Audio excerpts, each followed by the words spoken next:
Okay, herringbone stitch. First 2 rows are exactly the same as our original pattern, okay? So you take your skein out to the side, you have your working yarn in front of you. First step is a slip knot. So you're gonna go ahead and make your arch with your yarn. Take your pincher fingers, pinch the top of the arch, flip it over to the right to create a loop.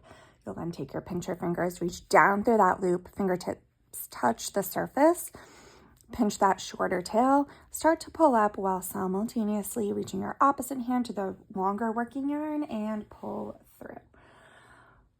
Good rule of thumb is 3 fingertips the tall way through your loop. You can have these just a tiny bit looser than your middle stitches just because the cast on lays horizontal, okay? Once you have your slip knot, continue on our cast on, take your pincher fingers, reach down, pinch the working yarn from underneath, pull a loop up, set it off to the right. Stay consistent with your loop sizes, and we're going to be making 25 here. Don't be married to your number, it's just a guide, and it's a good amount for how much yarn you're using today. Now notice when you pull through that you're staying on the same side and not flipping your yarn, okay? So a good rule of thumb to be able to determine that you're staying consistent is that the working yarn should always be coming out the bottom of the stitch, okay? So if you were to flip that, so here is what not to do. It would come out the top, don't do that. Have it come out the bottom, okay? So continue on, you can just make a bunch of loops, and then once you've gotten to the end, or towards what you think may be the end, you can count those arches and see what number you have. Again, don't be obsessed with number 25, it's just a guide.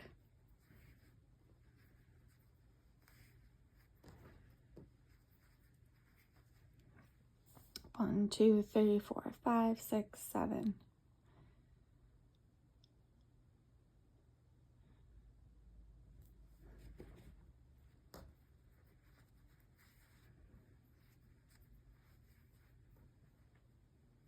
All right, once you have your 25 stitches, pick up your skein, move it down to the other side, and also move your working yarn above your first row. Working yarn should always be above your project just to make easy access for pulling. Pinch your fingers, reach down through your first loop. You can see how that working yarn is coming out the bottom and then circling back around, making a backwards T shape. Pinch your fingers, reach down through the loop, pinch the working yarn, kind of off to the right, kind of above, and then you're just going to pull it and set a loop right above that last stitch in your first row. So this is your first stitch in your second row, and you're gonna go down underneath all these little arches, wiggle your fingers underneath, pinch the working yarn, and pull a loop up, okay? So we're doing a row of bunny ears here.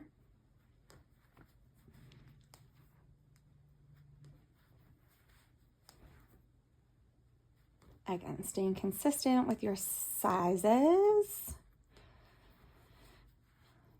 And you can see when I pull my working yarn through, I'm really trying just to pull from the working yarn side and not through the middle, just because I don't want to jeopardize those previous stitch sizes.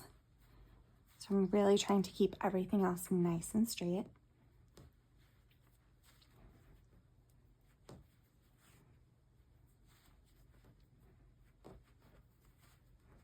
Always going and straightening out your work after you've done a little bit.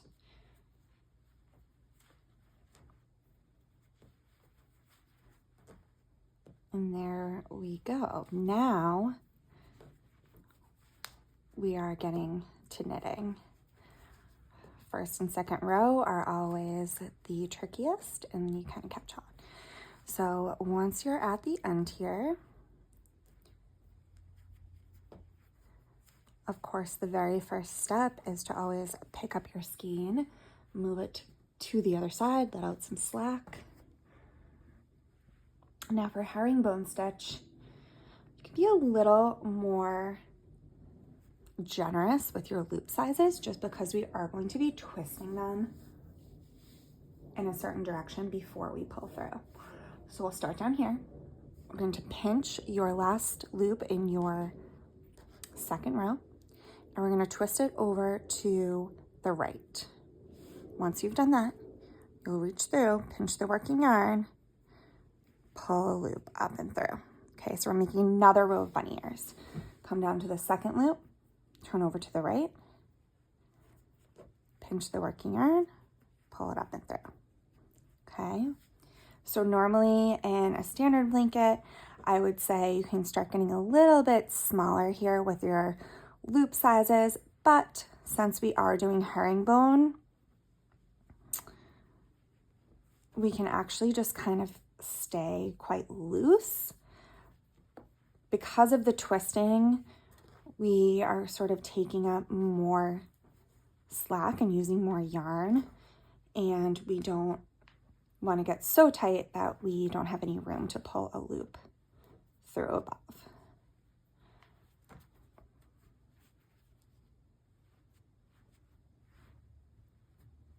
So every single one of these loops, you are just twisting to the right.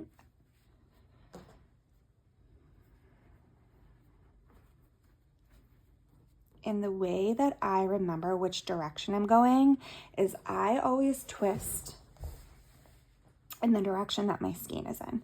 So my skein is out to the right now, and I, in this row, am knitting from left to right. Therefore, all of my loops are going to go to the right. That's just my little trick to remembering the direction.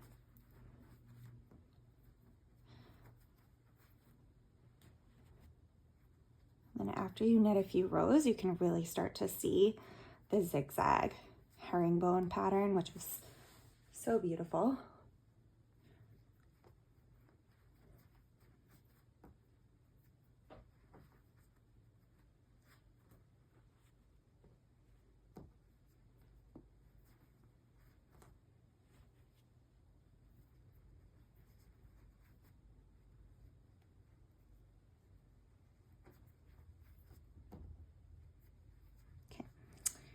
Now we're to the end.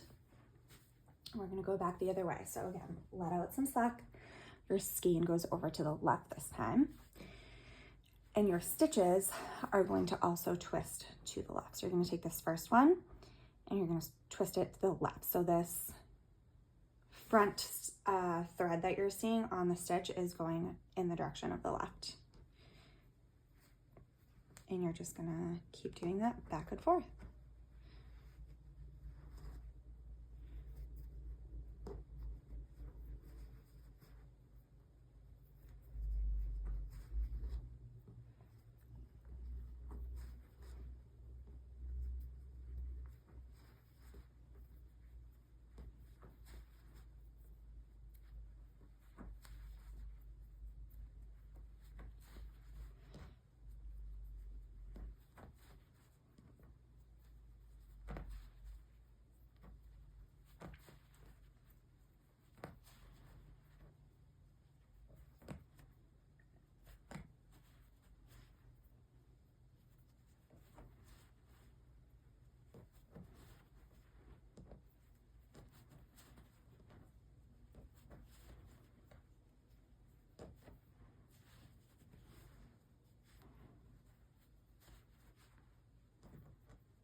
All right, looking good.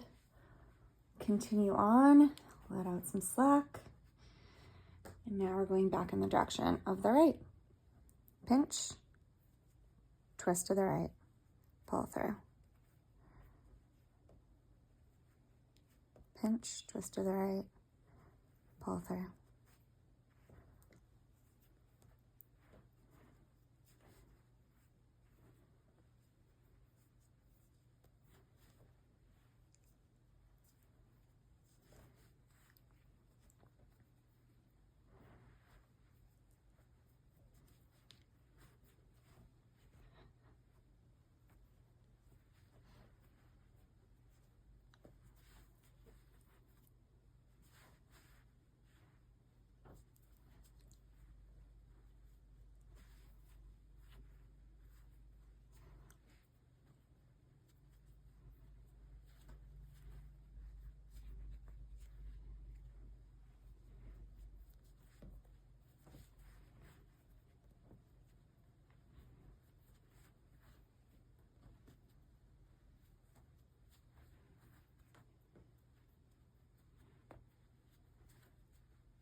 this way, twist to the left, pull through. It's likely that it will be much easier going in the direction of your dominant side. So my dominant is right. It's way easier. Actually, I guess it would be the opposite. My dominant is right, and it's way easier for me to go from right to left. So whatever side is your dominant, it's probably going to be easier going the opposite direction.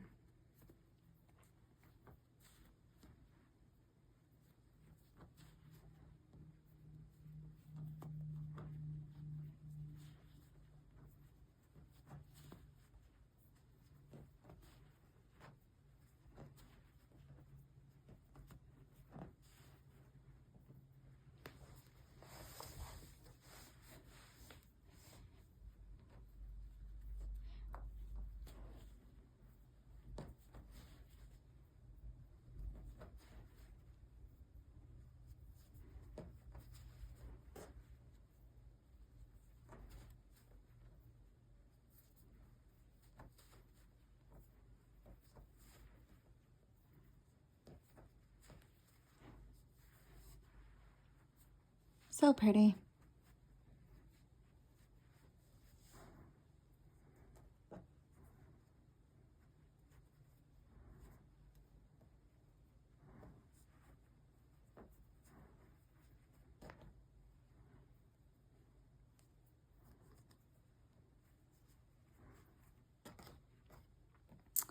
Now this will probably be my last row before cast off.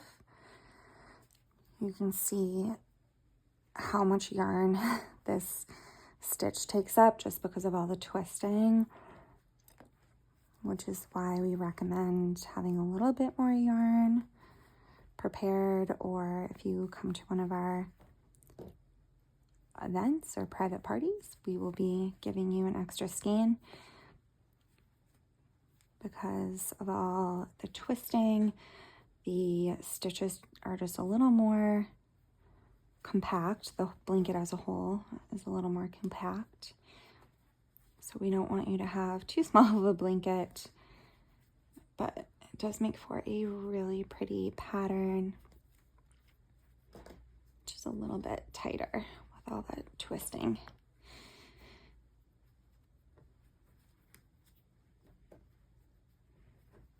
Okay, and then we get to the end here, we're just going to do our standard cast off, nothing fancier, just the basic way we do the original too.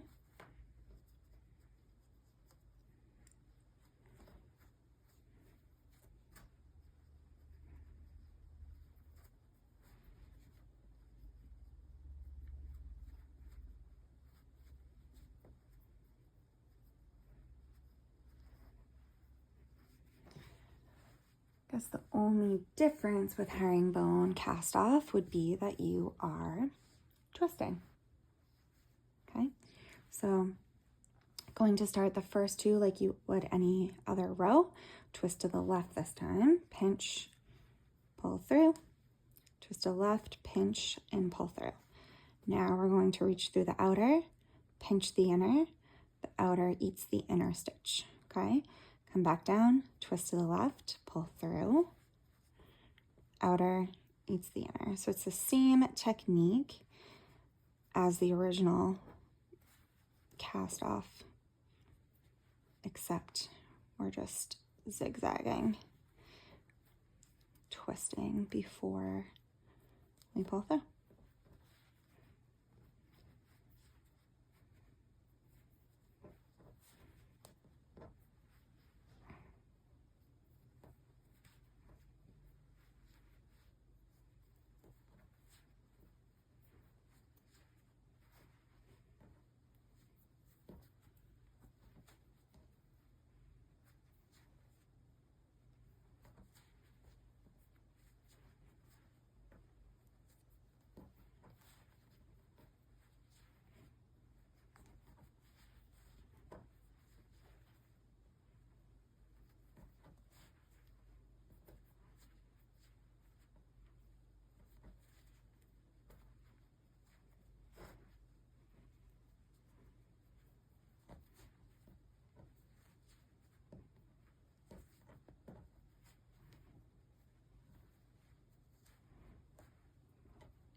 And then once you're to the end, you're going to take this, oh no, what's happening to my yarn?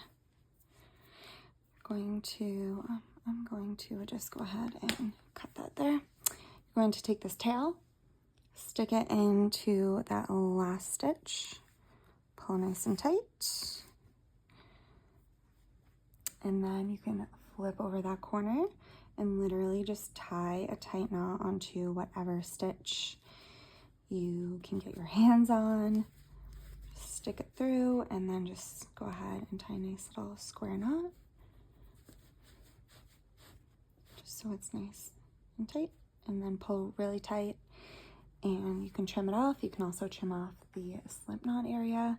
I would do an extra knot there just to make sure that's really secure, but all of that is what you get, except hopefully a lot more if you use some more skeins. This is more of a herringbone scarf. Enjoy. Thanks so much for joining.